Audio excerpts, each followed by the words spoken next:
Station 3, Simon of Cyrene, from Mark chapter 15.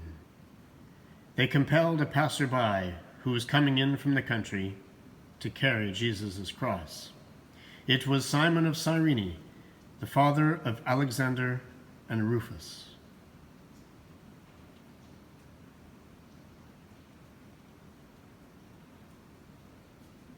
Lord Jesus, I can only imagine the awful weight of that cross you carry. It is not just the weight of beams of wood that presses down on you. It is also the weight of the burden you carry for those whom you have loved. You came to offer them life, and yet they return only death.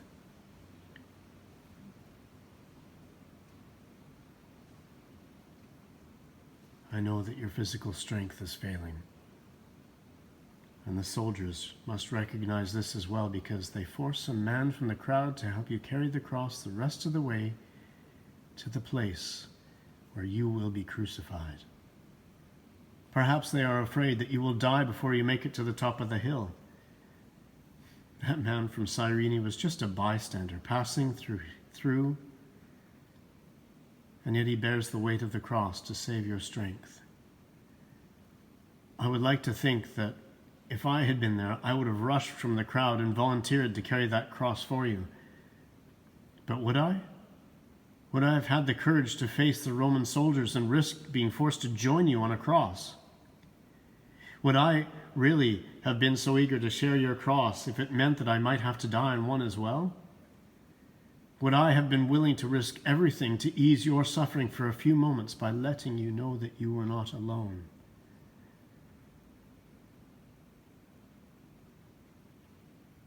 Besides, I have my own crosses already. I have as much as I can bear without taking on the added burdens of others. And what would people think of me if I were seen consorting with criminals and enemies of Rome in such a public spectacle? So instead of offering to help, I try to become invisible in the crowd. And when the soldiers were looking around for someone to press into service, I looked away and pretended not to notice what was happening. It is easy to pretend not to see the needs, the grief, the suffering around me every day. It is easy to pretend not to hear the cries for help that come in many forms from those among whom I walk every day. It is easy to convince myself that I am too busy or too tired or have too much on my plate already to get involved in the lives of others. There are simply too many who need too much.